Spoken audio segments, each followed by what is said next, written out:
Professora Eliane Viane Costa Silva, veterinária, doutora em zootecnia. Ela é professora de reprodução animal na Universidade Federal do Mato Grosso do Sul, a UFMS.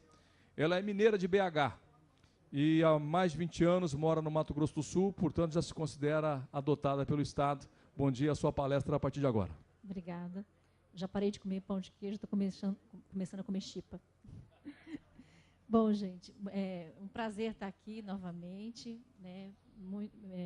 É uma expectativa muito grande para a gente trazer resultados de trabalho de quase que uma vida inteira. Esse trabalho é resultado de uma equipe, né? Eu sou só a pontinha do iceberg que está aqui. A gente vai ter a oportunidade de apresentar o pessoal aqui no caminho. Essa busca por um marcador biológico para trabalhar a questão de precocidade vem um pouco de questões que têm se tornado a reprodução, na realidade, um gargalo, né, no sistema produtivo. A reprodução, para nós, é onde a gente talvez mais erre na bovinocultura de corte. E, por isso, ela tem um impacto muito grande para nós no que tange a melhorias no sistema produtivo. Então, quando eu agrego valores na reprodução, eu consigo agregar valor no produto final de uma forma muito mais impactante do que muitas vezes quando eu trabalho com recria, com engorda, com terminação. E não é nenhum mérito, na realidade é um desmérito, porque a gente erra e faz mal, e talvez seja um dos períodos mais longos do ciclo produtivo da carne como um todo, é que a gente tem um impacto tão grande na melhoria do produto final. A pecuária bovina, então, ela tem um ponto de estrangulamento grande, porque ela tem um ciclo longo. O professor Zé Aurélio mostrou aí a questão da avicultura, que conseguiu diminuir muito o ciclo de produção, e a gente tem possibilidade de diminuir, mas talvez não tanto, mas temos possibilidade de diminuir. E se a gente conseguir diminuir a entrada dos animais à reprodução e melhorar esse processo, essa eficiência, a gente vai contribuir muito para a diminuição do ciclo da pecuária bovina. Para fazer isso, né, nós precisamos de melhorar o patrimônio genético para a reprodução, trazer adaptabilidade para os nossos rebanhos e mesmo melhorando as características produtivas, nós não podemos nos despreocupar em perder a adaptabilidade, quer dizer, a gente tem que garantir que isso se mantenha. A gente tem que ter reprodutores e matrizes que tenham atividade sexual adequada, né, que se encontrem, garantir saúde reprodutiva e manejar bem os animais para que a gente possa trabalhar e garantir a eficiência reprodutiva. O touro é talvez o maior expoente, o maior foco, né, dos programas de melhoramento genético, e a gente tem uma gama enorme de características que vêm sendo selecionadas. Então, nós temos aqui o ganho de peso nas DEPs diversas para desempenho. Na questão precocidade, DEP para primeiro perímetro escrotal, para a idade do primeiro parto, a probabilidade de parto precoce. Né? Trabalhamos questões de tamanho e conformação, já tivemos animais enormes, hoje a gente tem animais mais compactos. Tem a questão da saúde reprodutiva. E uma preocupação que vem surgindo hoje é trabalhar com valores agregados, com biotecnologias que possam nos dar informações até mais precisas. Né? Os marcadores moleculares, nós tentamos trabalhar com a ultrassonografia testicular, sem perder também as características comportamentais e, acima de tudo, a adaptabilidade. Quer dizer, a gente pode chegar com o zebu aonde a gente quiser, mas nós não podemos perder a adaptabilidade. Né? Todas essas características hoje estão, de alguma forma, nos programas de melhoramento genético. E a questão que eu vou trazer para vocês aqui é relacionada à questão da puberdade. A gente precisa diminuir o investimento que nós temos por um período que eu chamo de vazio reprodutivo, que vai desde do nascimento até a entrada do animal na reprodução. Ele tem um valor de um custo muito alto para o produtor, né, que é a manutenção do animal por um período muito longo, sem que ele ainda traga retorno. Então, é um investimento que se faz. E nós não podemos continuar investindo por 3 anos para começar a ter um retorno em bezerro, né, nem por parte das fêmeas e também por parte dos reprodutores. Eu preciso antecipar a utilização desses animais, tanto no que tange aos machos, quanto no que tange às fêmeas. Do ponto de vista andrológico, puberdade ela é a característica de funcionalidade do testículo. Então, ela é expressa pelas características de ejaculado. Então, puberdade para nós só é atingida quando um tourinho é capaz de produzir espermatozoides que estejam na sua população, pelo menos 10% deles móveis ou vivos, e 50 milhões de espermatozoides no ejaculado. Isso não quer dizer fertilidade a campo. Quer dizer que ele agora começou a produzir e ele chega lá. Nos zebuínos, essa característica se encontra atualmente entre 12 e até 18 meses. Depende, na realidade, do rebanho, da pressão de seleção que os rebanhos têm estabelecido. Nos taurinos, entre 10 e 14 meses. E se a gente olhar para os reprodutores da raça que tem maior pressão de seleção no mundo, que são os holandeses, né, quase 300 anos de seleção, você tem indivíduos hoje já com 8 até 6 meses entrando em puberdade. Isso tem efeito de nutrição e tem efeito da pressão de seleção que se estabelece. Depois disso, esse animal vai atingir a maturidade sexual. Então, ele vai gastar mais ou menos 16 a 20 semanas depois, em que há uma estabilização do crescimento gonadal e corporal, e esse animal, então, atinge o que a gente chama a condição de ser utilizado. Aqui vocês têm uma estrutura que são, na realidade, os túbulos que existem dentro dos testículos dos animais, e o que eu quero é que eles estejam cheios de espermatozoides, fortes, saudáveis, vigorosos e doidinhos para caminhar. Aí, muita gente pergunta isso para nós, né? Por que vocês estão atrás de um bicho tão precoce? Para quê? Para que desafiar uma bezerra aos 12 meses? Né? Por que eu quero um reprodutor que já dê sêmen aos 12 se eu não vou usar ele? Tem várias respostas para isso, mas uma delas é que os animais demoram um tempo para melhorar a qualidade seminal até que eles possam ser utilizados. Então, quanto antes esse bicho, esse tourinho entrar em puberdade, mais tempo ele tem para agregar qualidade no ejaculado e apresentar um potencial de fertilidade mais adequado na sua primeira estação de monta, porque ainda teria que aprender a montar, né, a parte comportamental. Mas isso torna possível a gente trabalhar com o animal com 2 anos de idade com uma melhor qualidade de sêmen dos animais precoces em relação aos não precoces. Eles estando numa pior qualidade de sêmen, eu vou ter menos possibilidade de trabalhar com um número maior de fêmeas, eu vou ter menor taxa de gestação nos primeiros dias de estação de monta. Eles vão gastar mais 1 ou 2 meses da estação de monta para melhorar realmente a qualidade de sêmen e estar com seu potencial de fertilidade máximo. Então, essa é talvez uma das boas motivações biológicas, né, para a justificativa de quem fala, só vou usar os animais lá na frente, então não preciso ter um bicho tão precoce. Mas tem outras. O reflexo disso na fertilidade é muito interessante. Aqui a gente tem um ganho de seleção com animais que foram trabalhados, púberes até os 12 meses e púberes até 16 meses, não é tão distante assim. Mas a gente tem um percentual, esse aqui é o percentual de indivíduos que foram selecionados em 2 anos. A gente conseguiu trabalhar, achar no rebanho um número um pouquinho maior de indivíduos.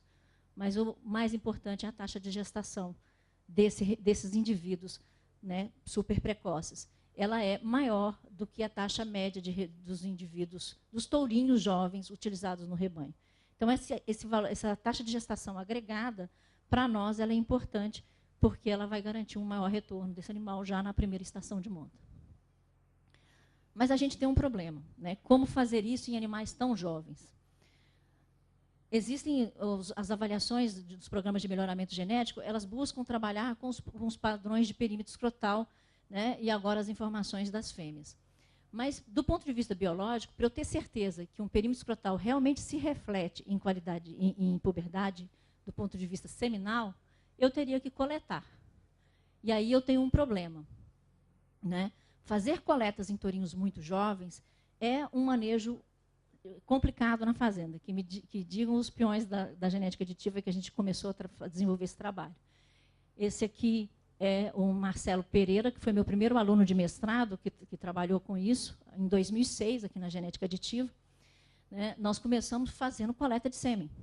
Então, era uma rotina longa de manejo. Para fazer 200 animais, você leva um tempo muito grande. Então, é muito tempo ocupando curral. Está o Álvaro aqui, o Bruno, não sei se veio, que são os meninos que trabalharam depois. Então, isso para nós é um problema.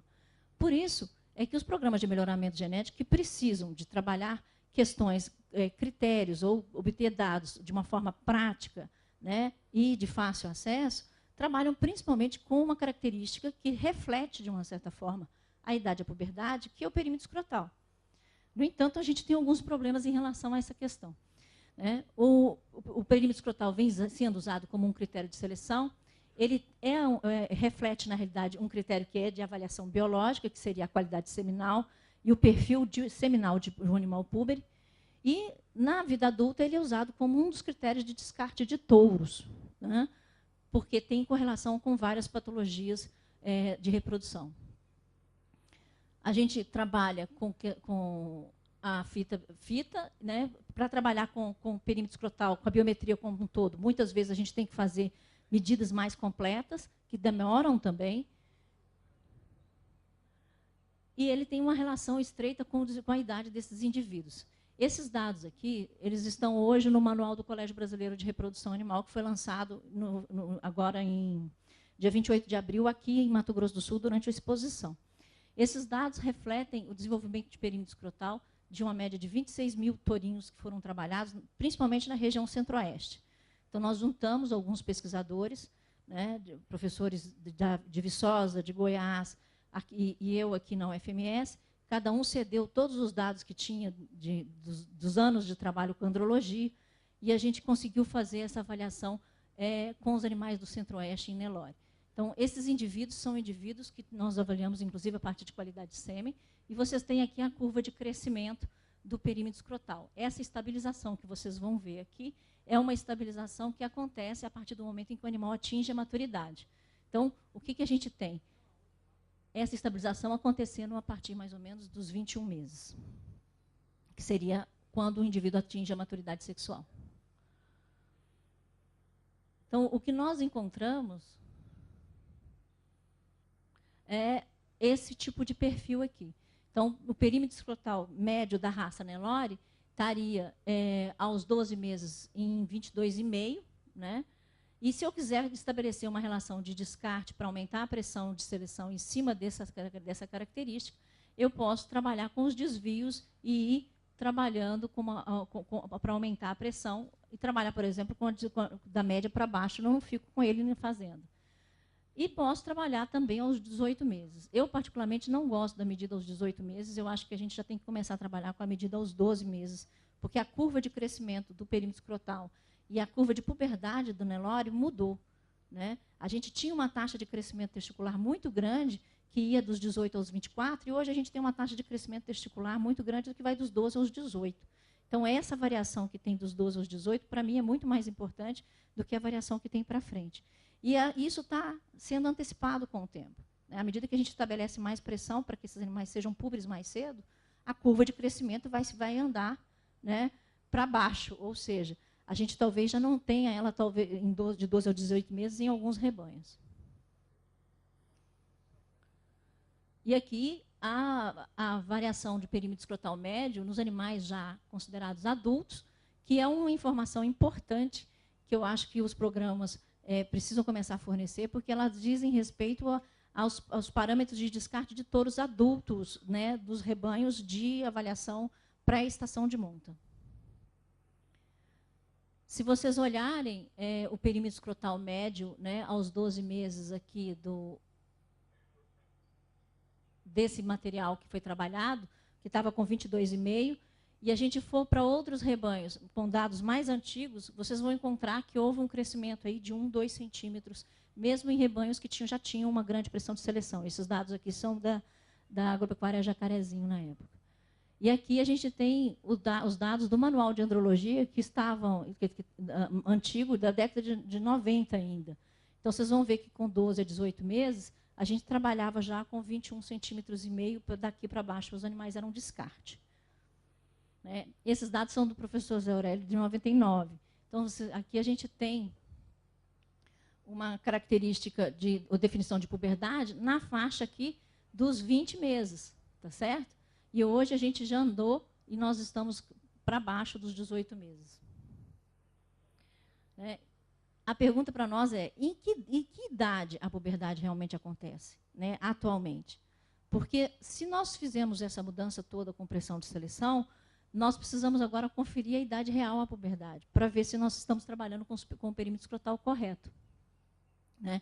Os programas de melhoramento genético têm nos dado algumas características de perímetro média nessas diferentes faixas etárias, que são um pouco diferentes do que a gente tem encontrado do ponto de vista biológico de qualidade de sêmen. Então, você tem com 12 meses, a NCP trabalha com 23, 18 meses, 21, 12 meses, 24. Tem variação aqui da população que se trabalha, né, se esses animais recebem melhor qualidade de nutrição ou não. Mas, de qualquer forma, a nossa pergunta é, esses indivíduos, em que momento eles estão dando sêmen? Em que momento eles realmente estão púberes? Nos nossos trabalhos, o que a gente vem encontrando é que, numa mesma característica de perímetro escrotal médio de 23 centímetros, por exemplo, indivíduos com 12 meses, com peso próximo, quem realmente estaria dando sêmen? Será que todos estão com essa característica já garantida? A resposta é que não. Eu tenho uma grande variação de perímetro, e aqui vocês vão ver os dados da genética aditiva. Nós temos um grupo de animais que, aos 12 meses, que a gente chama de super precoces, já estão dando sêmen. Esse percentual ainda é baixo para nós. A gente tem elevado esse percentual, mas a variação de perímetro escrotal deles vai dos 22 até os 33 centímetros. E essa é uma informação muito preciosa para nós. Quer dizer, a gente tem uma grande variabilidade de perímetro escrotal com indivíduos, todos eles já púberes. Quando eu vou para os indivíduos considerados precoces, que seriam os indivíduos que atingiram a puberdade entre 13 e 16 meses, vocês vão encontrar também dos 23 até os 36 centímetros. E aqui, nos animais, desculpa, está errado aqui, é tardios, que são os animais que estão púberes a partir dos 18, também vai dos 23 aos 35, o que aumenta o percentual. Então, eu tenho uma grande variabilidade de perímetro escrotal, mas indivíduos que podem atingir com um perímetro menor e outros que só atingem a puberdade lá na frente, com um perímetro muito grande, na mesma idade. Isso é uma informação importante, porque eu preciso arrumar um jeito de distinguir, de separar o joio do trigo. Não basta ter 23 centímetros. Né? Porque esses indivíduos que só deram sêmen nessa faixa aqui, ó, aos 23, 24, eu já estava chamando eles de precoces, com 12 meses. Eles estavam no mesmo bojo. Eu quero esses aqui, ó, esses animais que com perímetro escrotal e com 12 meses, né, ainda que pequeno, tenham boa produção de sêmen. São esses indivíduos que eu preciso achar. Nós começamos a trabalhar e a gente percebeu que esses indivíduos aqui, né, tinham, os púberes até os 12 meses, apresentavam uma média de perímetro escrotal de 27 meses, com a idade de 12,3 meses, um peso, né, relativamente alto para a faixa etária, né, volume testicular foi medido também, calculado para esses indivíduos, e esses indivíduos púberes aos 13 meses apresentavam diferenças, né, do perímetro escrotal médio em relação aos tardios. Embora houvesse um percentual de indivíduos que só atingiam a puberdade com perímetro escrotal muito mais alto. Os primeiros testes que nós fizemos foram os testes com ultrassonografia, que incluíram a tese do Marcelo, a tese do Bruno. Aqui tem uma equipe lá da genética aditiva da Fazenda Remanso. Então, nós começamos a desenvolver esse trabalho em 2006.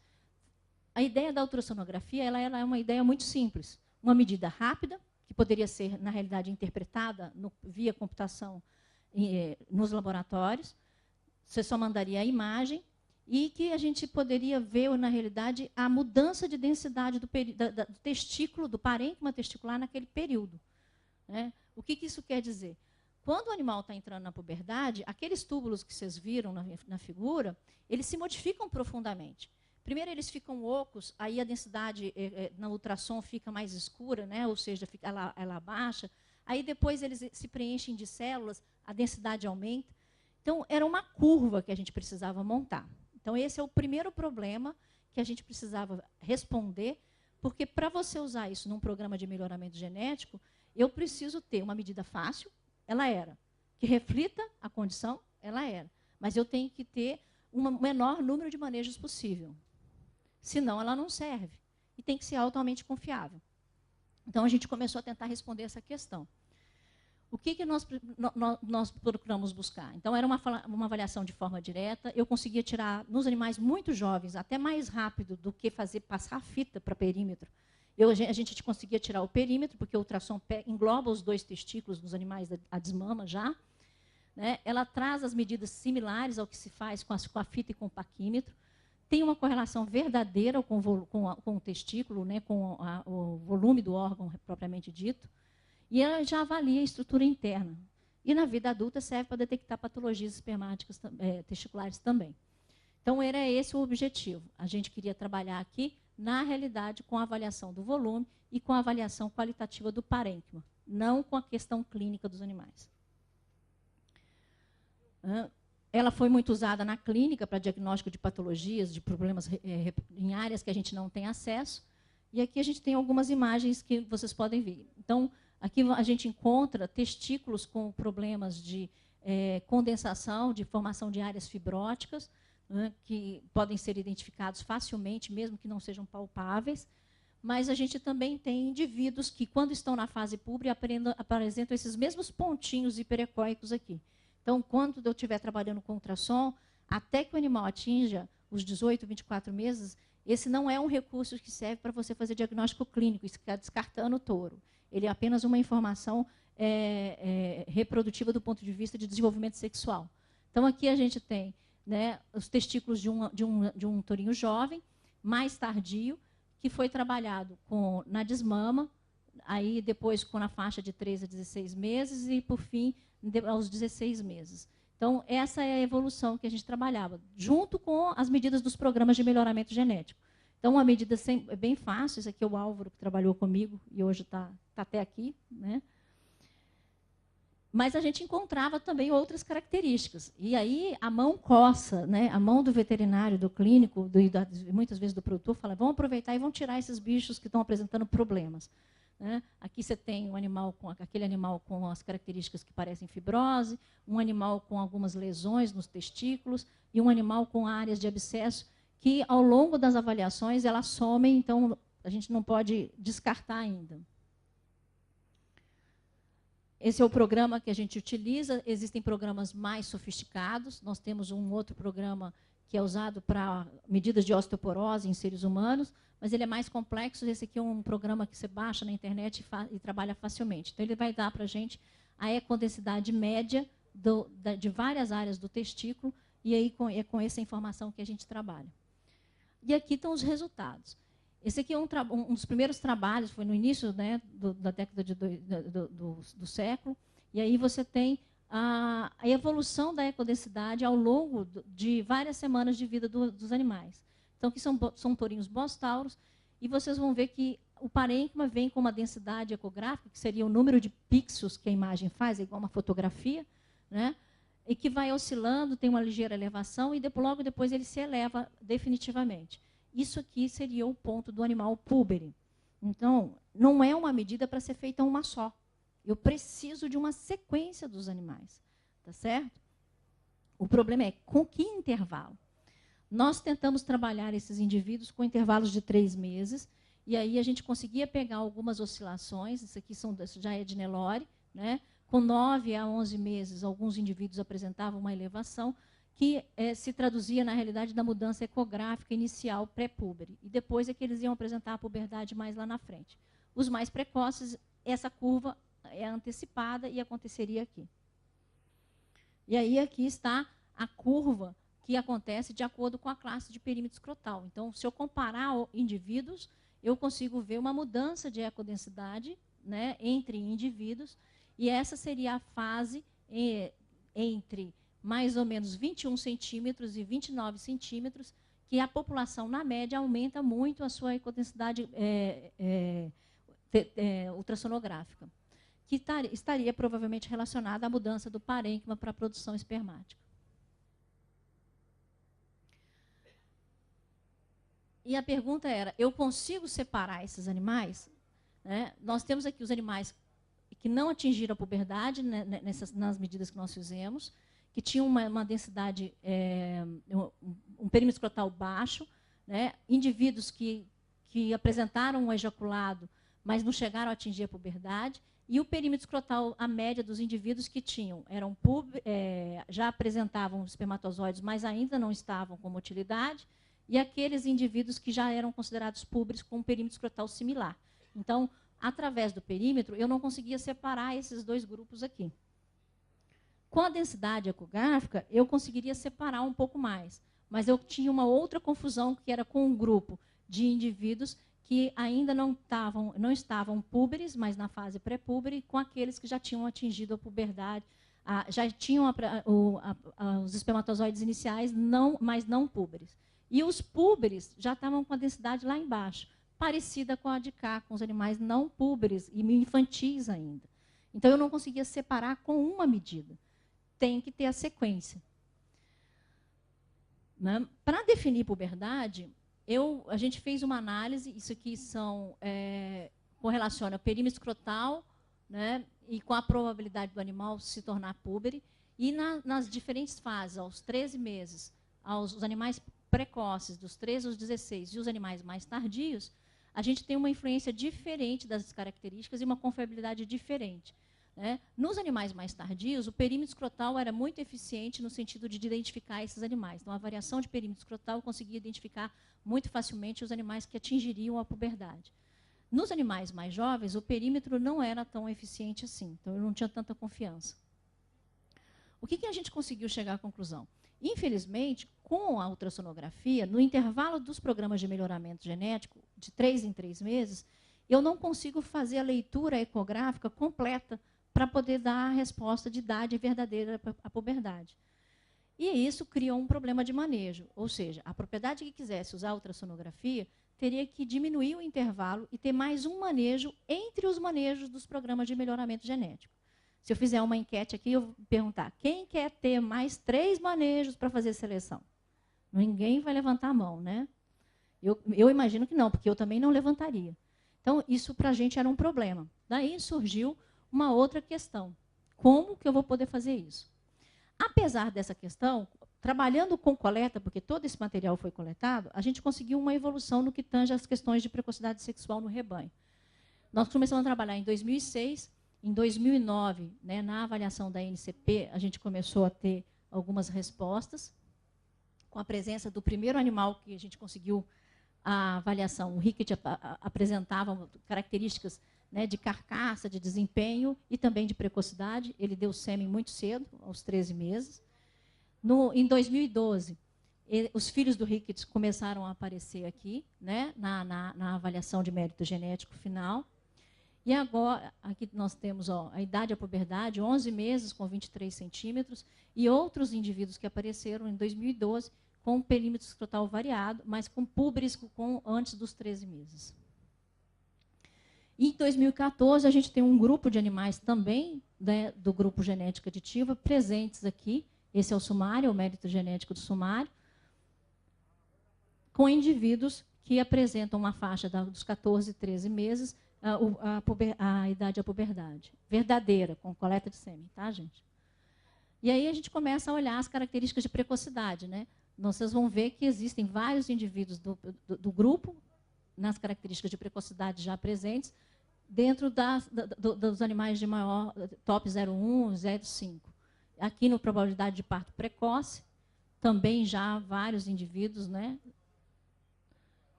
E no perímetro escrotal para 365 dias, que para mim é o mais importante em relação ao sobreano. O resultado é isso aqui. Quer dizer, para tudo uma faca de 2 gumes. Né? A gente tem animais muito jovens, que já iniciam a produção de testosterona mais cedo, e às vezes, um pouquinho antes de desmamar, você já começa a ter tourinhos com perseguição ativa em cima de fêmeas em cio. E isso, quando eu vou trabalhar esses indivíduos em lotes separados, já com machos, com preparação para leilão, também começa a dar um problema, porque eles começam a interagir bastante nesse momento. Então, é uma situação que a gente agora tem que contornar, porque a precocidade sexual começa a aparecer. A partir daí, a gente começou a buscar, já que a ultrassonografia não tinha de onde tirar uma estratégia rápida, fácil e de fácil introdução nos rebanhos, a gente começou a trabalhar outras questões. Então, essa primeira dissertação de mestrado nessa linha, né, com o hormônio antimileriano, para tentar identificar a precocidade sexual dos animais. Então, aqui é a Vanessa, que foi a mestranda que desenvolveu esse trabalho, que eu vou apresentar agora. O hormônio antimileriano, que é chamado internacionalmente de AMH, né, e que a gente aqui chama de RAM, ele é produzido dentro do parênquima testicular. Isso aqui é uma foto tridimensional, né, dos túbulos seminíferos dentro do testículo. E ele é produzido pelas células de Sertoli, que são essas verdinhas aqui, e tem um papel muito importante desde a diferenciação sexual. Há algum tempo atrás, a gente começou a olhar isso dentro da medicina humana. Esse hormônio é usado justamente para identificar problemas de precocidade sexual em crianças, né? Que é algo que não interessa no humano. Crianças com 8, 9 anos entrando em puberdade precoce. Então, isso não era interesse do ser humano, mas somos todos mamíferos. Então, qual foi a nossa lógica? Se nos mamíferos humanos esse hormônio começa a apresentar uma variação que diz para os clínicos, né, da pediatria que essa criança realmente vai entrar em puberdade, e eles faziam uma associação junto com os hormônios sexuais, né, se fosse menino com a testosterona e menina com os hormônios de estrógeno e progesterona, então eles assumiam que aquilo seria um problema patológico e entravam num tratamento para tentar adiar esse processo. Nós queremos o contrário. Né? Na bovinocultura, a gente quer achar essas crianças precoces. Então, foi atrás disso que a gente foi. Então, de um trabalho feito na pediatria humana, nós tentamos extrapolar, né, para identificar. O que acontece? O hormônio antimileriano, ele tem a capacidade de bloquear alguns receptores que são capazes de levar à produção de testosterona.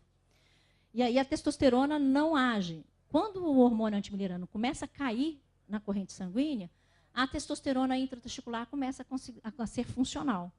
Então, o testículo começa realmente a produzir espermatozoides. Então, é um hormônio que tem um papel importante antes do animal entrar na puberdade. A testosterona, ela se reflete na puberdade como um parâmetro clínico quando o animal já está em puberdade. Só que mais interessante do que eu averiguar o que está acontecendo naquele momento é eu saber o futuro. Quem vai entrar em puberdade mais cedo. Então, era isso que a gente procurava. E esses aqui foram os resultados que nós tivemos. Nós trabalhamos com dois tipos de classificação diferentes. Um é o animal que se ele está ou não púbero. Então, a visão do presente. O outro era a visão de precocidade sexual. Aqueles indivíduos que eram ou seriam super precoces ou aqueles que seriam mais tardios. E a gente fez a medida na desmama e fizemos também as medidas durante todas as coletas dos programas de melhoramento genético, né, dos 12 aos 15 e depois acima dos 16. Então, aqui o que foi esse resultado? Aqui é a probabilidade estimada do animal estar púbere. O que acontece com o hormônio antimileriano? Ele tem uma acuidade relativa. Eu consigo acertar mais ou menos 50% dos animais quando eu uso a medida AMH, o hormônio antimileriano. Eu tenho só 73% de confiança. Não é uma coisa interessante. O perímetro escrotal, para isso, ele é melhor. Para dizer, esse bicho está púbere ou não está púbere. Então, eu tinha uma confiança de 96%, mas a probabilidade de acerto também era relativamente pequena, 50% de probabilidade, e isso aumenta à medida em que, obviamente, o perímetro escrotal aumenta. Aí a gente foi ver a precocidade sexual. O que nós encontramos? O hormônio antimileriano conseguia me dizer, com cerca de 50% a 55% de probabilidade, quem eram os indivíduos que eram super precoces e separá-los dos precoces, com 81% de confiança, numa faixa em que ele está baixo. Então, a faixa aqui seria em torno de 6,5 nanogramas por ml. Então, eu conseguiria separar, mas não com a precisão que eu gostaria. Ainda ia ficar muito joio misturado no meio do trigo, né, em relação aos precoces. Embora aqui sejam até 13 meses púberes e aqui os de 13 a 15 meses. Quando eu trabalhei com os tardios, para comparar os super precoces dos tardios, que são os que apresentaram a puberdade mais tardia, essa eficiência aumentou. Então, essa faixa de 6,5 nanogramas, eu consigo separar 90% dos bichos, né, os super precoces dos tardios. E eu tenho uma taxa de confiança alta no resultado. Então, isso para nós realmente foi muito importante. E os precoces e os tardios, será que eu conseguiria separar? Eu tinha uma eficiência muito alta quando eles estão com essa faixa de 6,5 nanogramas também. E isso cai à medida em que o AMH é mais alto, então eu confundo mais nesses indivíduos. Tem relação com a idade, tem relação com o perímetro, mas o AMH me dava uma resposta com maior confiança quando se tratava de separar a probabilidade dele ser precoce, feita na desmama. Então, nos não púberes com os púberes, eles têm diferença no hormônio, né, na corrente sanguínea. Os não púberes têm um hormônio mais alto, né, em relação aos púberes, na média geral. A testosterona também serve e o perímetro escrotal também serve para eu diferenciar a puberdade no momento presente. Então, para definir o momento, púbere ou não, eu poderia usar técnicas até um pouco mais menos traumáticas para o animal e mais fáceis de obtenção.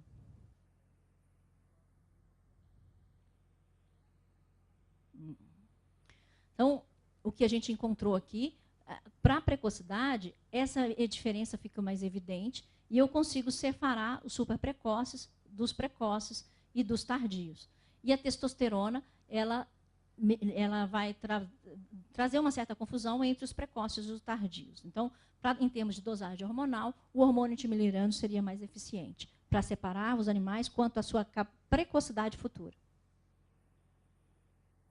Então, aqui a gente tem todas as características dos animais super precoces, precoces e tardios. Então, você vê que a gente tem uma distância de hormônio antimileriano muito grande entre eles, né? A testosterona, ela se iguala na precoce e tardio, e o perímetro escrotal, você consegue separar quando se trata de grupos, mas quando eu trabalho só na desmama, eu não tenho essa mesma certeza. Então, o que nós encontramos? Que o hormônio antimileriano é um possível biomarcador para precocidade sexual, não para puberdade, mas para precocidade. E agora, a gente está passando pelos próximos passos, né? Esse é o Luiz, que é doutorando do laboratório, que agora vai dar continuidade aos trabalhos e buscando algumas outras respostas que nós precisamos. Nós vamos verificar a relação do hormônio antimileriano com a precocidade sexual das fêmeas e das filhas desses tourinhos, estabelecer a curva circadiana do hormônio antimileriano na espécie bovina, porque eu preciso saber se ela tem variação no decorrer do dia, se tem um horário certo para eu coletar, ou se eu posso coletar em qualquer momento, né? E verificar o efeito do genótipo paterno sobre a precocidade sexual e os níveis de AMH. Então, qual que é a relação que tem com os hormônios? Os próximos passos depois envolvem estabelecer o parâmetro clínico sanguíneo real do hormônio antimileriano e a idade mais adequada para a obtenção da amostra em rebanhos com diferente pressão de seleção. Nós trabalhamos num rebanho que tem uma alta pressão de seleção. E na desmama eu consegui uma boa resposta. A pergunta é, em todos os rebanhos eu posso dosar na desmama? Será que em rebanhos mais tardios eu não vou ter que fazer a dosagem aos 12 meses? Então, a gente precisa responder isso, porque para um programa de melhoramento genético adotar um critério, somente depois da gente ter essas respostas e que isso é possível. Essa é a equipe que trabalhou no programa, está faltando a turma dos novos que estão entrando, né, os bolsistas, a gente se renova muitos alunos de graduação. Essa aqui é a equipe de tourinhos que vão ser trabalhados este ano. E, obviamente, esse grupo é um grupo grande de trabalho da UFMS e a gente tem reflexo de várias empresas, várias instituições que eu não posso deixar de agradecer. E agradecer principalmente a genética aditiva, porque quando a gente começou esse trabalho, o Dr. Hélio ainda era vivo, e com a visão dele que ele tinha de futuro, ele foi o primeiro a acreditar em nós, junto com o Argeu, nesses questionamentos e na possibilidade de fazer um trabalho que envolve muitos manejos e, às vezes, incomoda, né, a rotina de manejo da fazenda. Então, eu não posso deixar de agradecer. Então, muito obrigada, e eu estou às ordens, né, posteriormente, para trabalhar. E-mail existe e eu uso, então podem entrar em contato se precisar. Obrigada. Bem. Muito bem, palestra da doutora Eliane Costa e Silva,